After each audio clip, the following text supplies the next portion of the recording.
네, 뉴스 신세계. 오늘도 헬마우스 임경빈 작가와 함께합니다. 어서 오세요. 안녕하세요. 자, 네. 윤석열 피의자 첫 형사 재판 있었죠. 네, 오늘 피고인 윤석열 씨 입장에서는 예. 굉장히 좀 중요한 날이었습니다. 예.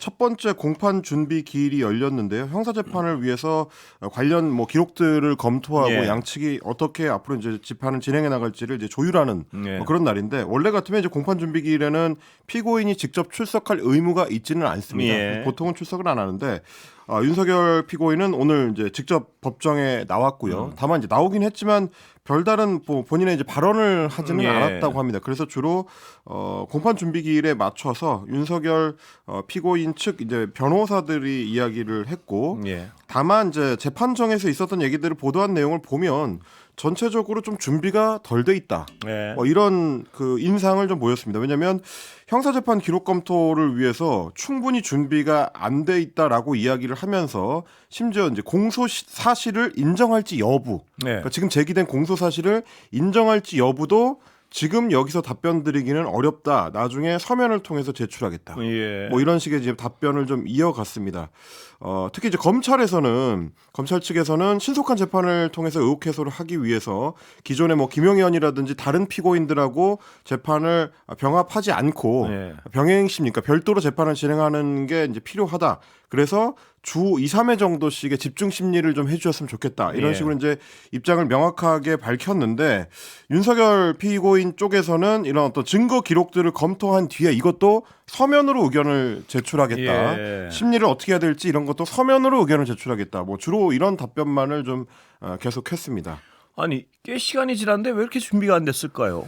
그렇습니다. 지금 이제 이해가- 기소가 이루어진 지도 한 달여가 예. 좀 지났기 때문에 준비를 할 수 있었을 것 같은데, 지금 이제 예. 윤석열 피고인 측에서 봤을 때는 헌법재판소에서 이제 공판을 진행하고 있는 변호인단하고 지금 이제 형사재판을 준비하는 변호인단이 상당수가 겹치기 때문에 재판 준비가 좀 어려웠다라고 이제 이유를 대고 있습니다.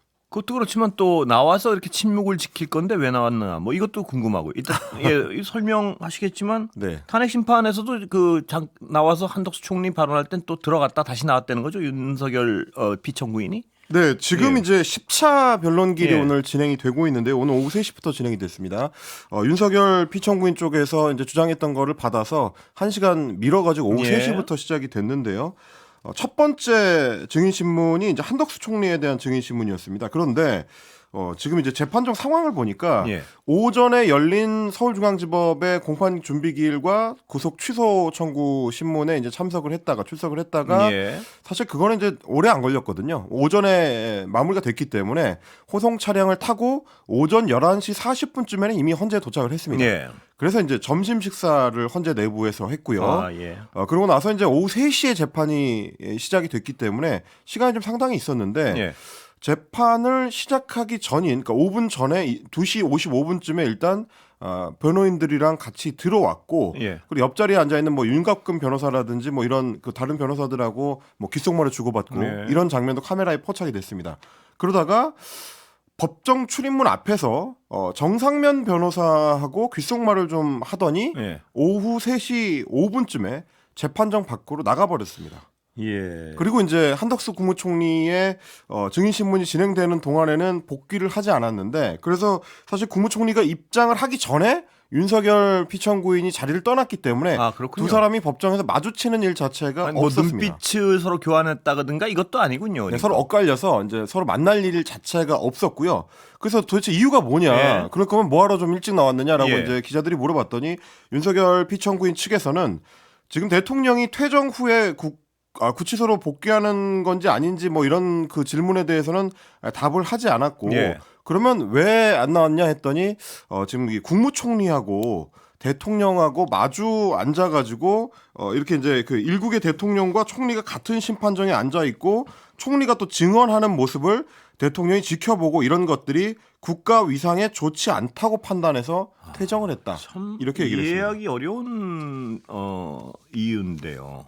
그게 근데 오늘 형사법정에서도 한마디 안 하고 네. 또 총리 증언할 때는 빠져나가고 왜 나왔을까라는 의문을 근데 충족시켜주는 어떤 답변은 아닌 것 같습니다. 그런데 예. 조금 전에 이제 홍장원 전 국정원 1차장에 대한 증인신문이 시작을 됐는데 이때는 또 증인신문 시작되기 전에 들어와서 지금 앉아 있는 상황입니다. 그러니까 좀 자의적 해석 같아요. 나오고 앉아 있고 싶으면 앉아 있고 아니면 뭐 나가 있고 뭐 이런 것도 같고요. 예. 네, 물론 이제 그거에 대해서 아주 명확한 규정이 있는 것 같지는 예. 않아서 아마 이제 헌법재판관들이 상황을 판단할 수 있을 것 예. 같긴 한데 다만 이제 뭐 현직 대통령이다 보니까 여러 가지를 좀 자의적으로 혹은 뭐 자율적으로 좀 해석하는 측면은 좀 있는 것 같고 예, 그리고 아마 이해가 이제 안 됩니다. 한덕수 국무총리 같은 경우는 그 자리에 앉아서 증언하는 내용, 근데 그 증언하는 내용이라는 것이 윤석열 피청구인 쪽에서 주장하는 거하고는 좀 상반된 내용들이다 보니까 그렇게 따지면 홍장원 1차장의 증언은 더 상반될 것 같은데. 그렇죠. 더 이제 대치되고 그 있고 앞뒤가 안 맞는 직접적으로 것 충돌도 했었고요. 예. 그런데도 불구하고 이제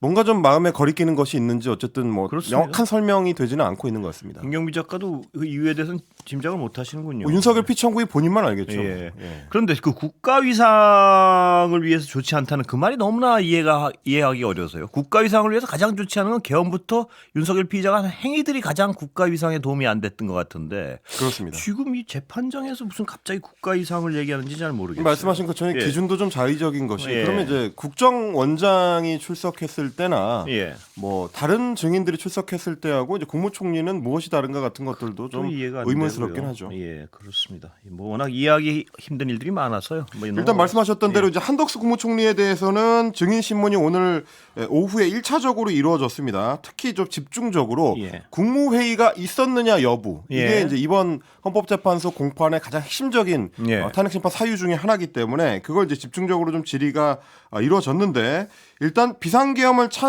찬성한 국무위원이 있었느냐라고 국회 측에서 물어봤을 때 모두가 걱정하고 만류한 것으로 기억한다. 이렇게 예. 이제 답변했습니다. 그래서 김용현 전 국방부 장관이 지난번에 헌재에 출석했을 예. 때 일부 찬성한 사람도 있었다라고 증언을 했는데 그렇게 물어봤더니 예. 제 기억에는 전혀 그렇지 않다라고 이제 반박을 했고요. 예. 그리고 본인도 비상계엄을 반대했다라고 이제 재차 밝혔습니다. 그러면서 지금까지 우리가 이뤄온 국가 핵심을 흔들 수도 있다고 생각해서 만류를 했고 경제와 대외 신인도 국가 핵심을 흔들 수 있다는 게 이유였다 이렇게 설명을 했는데 그러면 국회 측에서는 자연스럽게 물어볼 수밖에 없는 예. 게 그럼 국무위원이라든지 대통령 비서실장이라든지 수석들 누구도 비상계엄이 위헌이라거나 위법하다라고 말한 것은 없었냐라고 예. 물어봤는데 한덕수 총리는 이제 위헌 위법 그런 상황보다는 비상계엄을 선포하면 한국이 어려움에 처할 수 있다는 의견 개진이 많았던 것 같다 이렇게 예. 답변했습니다. 이게 이제 위헌 위법이다라고 직접 증언을 하게 되면 윤석열 피청구인 측에서 주장하는 거를 이제 정면으로 네. 직접적으로 반박하는 게 되는 거기 때문에 아마 그런 식의 답변은 가능하면 좀 피하고 있는 것 같다라는 생각이 좀 들었습니다. 그럼에도 불구하고 제대로 된 국무회의가 없었다는 것은 직접적으로 증언을 한 거 아닌가요? 다시 한번 확인했습니다. 국회 측에서도 그걸 물어봤는데 네. 12.3 계엄 선포를 위한 국무회의는 통상의 국무회의와 달랐고 형식적 그리고 실체적 흠결이 있었다고 생각한다. 예. 뭐 애둘러서 말하는 겁니다만 형식적인 것과 실체적인 것을 채우지 못했다라고 하면은 그런 회의는 존재하지 않았던 예. 게 되는 거죠. 성립이 안 되는 거기 때문에 사실상 그건 국무회의가 아니다라는 기존의 본인의 입장을 반복하는 거고요. 그래서 국방부 장관의 계엄 선포 건의 차관 회의에 차관 회의를 거친 그 관련 문건의 제출 그리고 국무회의 제안자의 설명 예. 이런 일련의 과정을 모두 거치지 않았느냐라고 이제 물었더니 그것도 역시 그렇다라고 답변했습니다. 지금 제가 말씀드린 것들은 통상적인 국무회의가 이루어지는 절차를 국회 측에서 하나하나 확인을 한 건데 예. 이런 과정을 거치지 않았다라고 이제 확언을 해서 이야기를 했고요. 그리고 좀 흥미로운 장면이 뭐였느냐면 사실 이제 계엄 선포문이라든지 네. 이 포고문이라든지 둘 다 형사재판에서도 주요 증거로 사용되게 될 네. 위법하고 위헌적인 이제 문건들이거든요. 근데 이 문건을 어떻게 접하고 어떻게 예. 생각했느냐 이 부분에 대한 질문도 있었습니다. 계엄 포고령이나 담화문, 선포문 등 계엄 관련 문건을 본 적 있냐? 없냐 이제 이렇게 이제 질문을 했더니 계엄 선포 당일에 대통령실에서 문건을 보거나 받은 기억이 없다. 네. 이렇게 얘기를 했습니다. 근데 이건 굉장히 한덕수 총리 입장에서 중요한 것이 예. 최상목 경제부총리나 이상민 전 행정안전부 장관 같은 경우는 문건에 적혀 있는 내용 자체가 대단히 위법하고 위헌적인 지시이기 때문에 예. 그걸 받아들고 시행을 하려고 했었다면 그 자체로 이제 범죄 행위가 될 수 있단 말이죠. 예. 그래서 아마 이제 문건 자체를 부정하는 나는 그런 걸 본 적도 받은 적도 없다. 이제 이런 쪽으로 이제 가는 것 같고 그러면서도 답변의 어떤 그 말꼬리를 보면 없다. 그런 적 없다라기보단 기억이 없다. 네. 쪽에 초점이 맞춰져 있습니다. 왜냐하면 이 질문이 나올 수밖에 없었던 게 국회 쪽에서 다시 질문했는데 국무회의 끝나고 나서 검찰에 가서 진술한 내용을 보면 양복 뒷주머니에 계엄 선포문이 꽂혀 있는 것을 발견했다라고 예. 증언을 했는데 그럼 양복 뒷주머니에 꽂혀 있는 걸 발견한 경위는 뭐냐? 네. 보통 이제 발견이라는 거는 본인은 모르고 있는데 누가 옆에서 아 여기 뭐가 있는데요? 네. 라고 이렇게 집어들었을 때 그런 걸 이제 보통 네. 발견이라고 하지. 이제 자기 뒷주머니에 꽂혀 있는 문서를 두고 아이고 이게 있는 줄 몰랐는데 네. 지금 발견했네요. 네. 이렇게 얘기하지는 않거든요. 경위가 좀 이상하니까 뭐 그 부분을 질문을 했는데 그 계엄 문건을 소지하게 된 경위는 전혀 기억나지 않는다. 아. 라고 답변을 했습니다. 그러니까 위법 위헌적인 계엄 문건을 받긴 했는데 그래서 본인의 뒷주머니에 꽂아 넣기도 했는데 예. 어떻게 받았는지는 기억이 안 난다. 예. 뭐 그렇다면 대통령이 억지로 뒷주머니에 꽂아 넣기라도 했다는 건지 예. 자기도 모르게 혹은 뭐 소매치기 하듯이 그 뒤에다가 찔러 넣었다는 건지 여러 가지로 좀 설명은 잘 안 되는 설명이 안 되네요. 뭐 이상한 예. 장면이고요. 예. 그래서 그런지 오늘 이제 한덕수 총리의 질의가 끝나고 나서 예. 민주당의 김성애 의원이 페이스북에 글을 예. 남겼는데 뭐 한덕수 총리라든지 최상목 부총리라든지 무슨 장관이라든지 이런 사람들이 진짜 계엄에 반대하고 있을 수 없는 일이라고 생각했다면 그 길로 장소를 뛰쳐나와서 기자들한테 지금 대통령이 정신이 나가서 계엄을 선포하려고 한다. 예. 언론에서 빨리 보도해서 계엄이 해제되도록 국회의원들을 국회로 모아달라. 이렇게 말을 했어야지. 예. 단 한 명도 그렇게 하지 않고 말로만 반대하고 실제로는 계엄 상황에 맞춰서 공무원으로서의 일을 하지 않았습니까? 그걸 우리는 묵인이자 방조라고 예. 부릅니다라고 일침을 했는데 저도 사실 이제 이 의견을 좀 이제 공감을 하는 것이 예. 뭐냐면 최상목 경제부총리도 계엄에 강하게 반대했고 목소리 높여서 반대했다라고 이야기를 했습니다만 계엄 선포가 있고 난 후에는 소위 F4라고 하는 경제 관련 핵심 사단체장들을 모아서 회의를 열었거든요. 예. 차관을 포함한 비상회의를 또 별도로 열었고요. 박성재 법무부 장관도 마찬가지입니다. 본인이 계엄에 반대했다고 계속 이야기를 했습니다만 실제로는 비상대책회의를 열어서 차관을 포함한 고위 공무원단이 다 들어와서 회의에 참석을 했었거든요. 예. 그래서 유혁 감찰관 같은 경우는 그런 회의는 불법적인 계엄 상황에 근거하는 거기 때문에 난 참여할 수 없다라고 하면서 사표를 바로 제출한 바도 있는데 그런 판단을 하는 사람과 뭐 계엄 상황에 맞춰서 비상회의를 소집하고 진행하는 사람들의 판단은 왜 달랐던 것일까? 뭐 그걸 우리 수사기관들이 질문을 해야 될 것 같은데 아직까지는 국무위원들한테 그런 질문이 제대로 가고 있지는 않는 것 같습니다. 국무위원들의 그 해명도 이야기가 너무 어렵지만요. 지금 한덕수 총리의 오늘 그 말 국무회의가 없었다 실질적으로. 그거 자체만으로도 탄핵 사유인데요, 분명한. 그렇습니다. 계엄 자체가 불법적이었다는 거 아닙니까? 그거 하나만 해도. 뭐 이 발언은 이미 여러 차례 한 겁니다만은 뭐 다시 한번 확인을 한 셈이고 지금 이제 홍장원 1차장 전 1차장이 계속해서 증언을 하고 있는데요. 일단 검찰 진술 내용 중에서 일부 이제 정정 필요성을 느꼈다면서 이제 이야기를 한 것이 받아 적은 그 메모, 그러니까 체포 명단을 작성한 장소가 검찰에서 증언할 때 이제 공터였다고 했는데 기억을 되짚어서 이제 생각을 해보니 사무실에 돌아와서 이제 메모를 다시 정리했던 것 같다라고 했고 오늘 그리고 이제 홍장원 1차장 같은 경우는 처음 작성했던 메모, 그러니까 1차 메모라고 이제 이야기를 하던데 그 1차 메모의 실물을 이제 가져왔다고 하면서 증언할 때 이제 활용하겠다라고 했고요. 실물을 가져왔군요. 그렇습니다. 12월 3일에 이제 1차, 2차 메모 작성을 했고 12월 4일에 3차 메모를 작성을 했다. 이런 얘기를 했습니다. 그러면서 그 당시에 왜 이런 사람들을 체포하려는 걸까 이제 궁금증을 갖고 있었고 그래서 이름을 잊지 않으려고 만든 메모다. 이렇게 이제 증언을 했습니다. 여기에 대해서 이제 윤석열 피청구인 측에서는 장소를 헷갈리는 게 말이 되느냐? 공원이냐 공터냐 이 말, 아니 공터냐 사무실이냐? 뭐 이런 것들을 이제 헷갈리는 게 말이 되느냐라고 이제 증언을 했고. 그리고 이제 홍장원 1차장에 대해서 이제 윤석열 피청구인 쪽에서 질문하는 내용들도 좀 흥미로운 내용이 있었는데 이 메모의 신빙성 혹은 홍장원 1차장의 이제 진정성을 흔들려고 하는 목적이 있다 보니까 뭘 질문을 했냐면 메모를 다시 받아 적었다고 하는 이 정서했다고 하는 이제 보좌관이 어떤 사람인지를 물었습니다. 그 메모를 정서했다는 보좌관이 현대고등학교를 나온 한동훈 전 대표의 친구 아니냐? 이제 이런 질문을 예. 이제 던졌다고 합니다. 거기에 대해서 이제 홍장원 1차장은 제가 보좌관의 친구까지 어떤 사람인지는 기억을 잘 못한다. 예. 이렇게 답변을 했는데 예. 아마도 이 이제 보좌관이라는 사람의 신분 내지는 정치적 의도까지 이제 묶어서 예. 홍장원 전 1차장과 홍장원 전 차장의 이제 보좌관이 어떤 정치적 의도를 가지고 사실상 이제 윤석열 대통령을 공격하기 위해서 이런 메모를 꾸며낸 것 아니냐 이런 취지의 이런 질문들을 좀 이어가고 있는 걸로 보입니다. 예.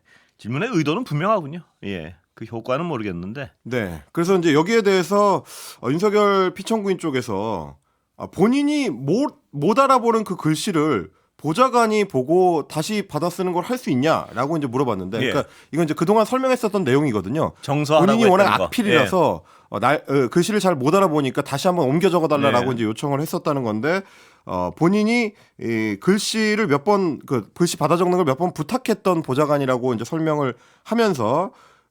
왼손으로 쓴 메모라는 부분을 이제 다시 정정을 했는데 이건 이제 와전이 된 것이고 예. 본인이 왼손잡이다 보니까 예. 그리고 이제 어릴 때부터 우리나라에서는 이제 본인 어릴 때는 왼손잡이로 왼손 글쓰기를 하면 혼이 났기 때문에 네. 오른손으로 글 쓰는 습관을 들였는데 그랬더니 이제 글씨가 좀 악필이 됐다. 네. 그래서 이제 다시 받아 써달라고 했다. 뭐 이런 이제 설명을 했습니다. 예.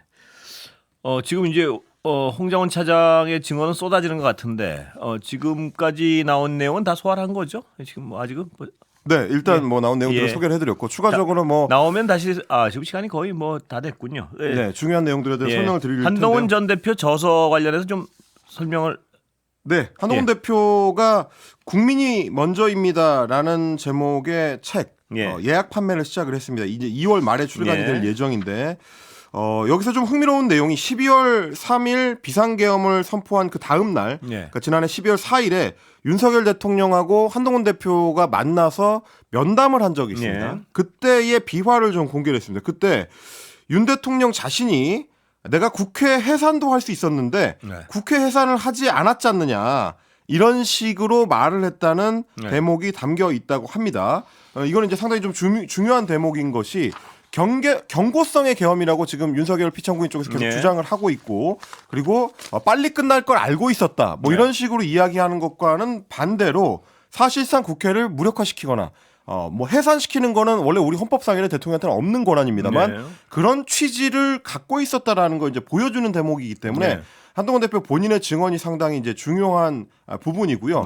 그리고 이제 경고성 계엄이라고 윤석열 당시 이제 피청구인 당시 대통령이 주장을 하길래 아니 의원들이 모이기 어려운 오후 10시를 넘어서 기습적으로 계엄을 선포한 걸 보면 윤 대통령한테 국회 계엄 해제 요구 결의를 막겠다는 의도가 있었던 것은 분명하다. 뭐 이런 취지의 이야기도 책에 담겨 있다고 합니다. 그리고 무슨 방첩사를 본인이 거론도 안 했는데 내가 진짜 그걸 하려고 그랬으면 방첩사를 동원했지 않았겠냐 이렇게 거짓말을 했다는 내용도 있는 것 같습니다. 이런 얘기도 있습니다. 그래서 한 전 대표가 아니 여당 대표를 체포하려고 한 이유가 뭐냐라고 물어봤더니 윤석열 당시 대통령이 전혀 그런 사실이 없다. 만약에 정치인 체포를 하려고 했다면 방첩사령부를 동원을 했을 텐데 이번 계엄에서 방첩사를 동원하지 않았다라는 취지로 부인을 했다는 건데요. 그때까지는 아직 방첩사령부가 정치인 체포조를 가동했다는 사실이 알려지기 전입니다. 그러니까 알려지기 전이니까 방첩사 동원 안 했다고 거짓말을 하고 있다는 얘기죠. 그때까지. 그렇습니다. 그런 말을 할 필요도 없었던 건데 굳이 이야기를 한 거 보면 뭐 한동훈 대표의 책 내용을 자세히 봐야 되겠습니다만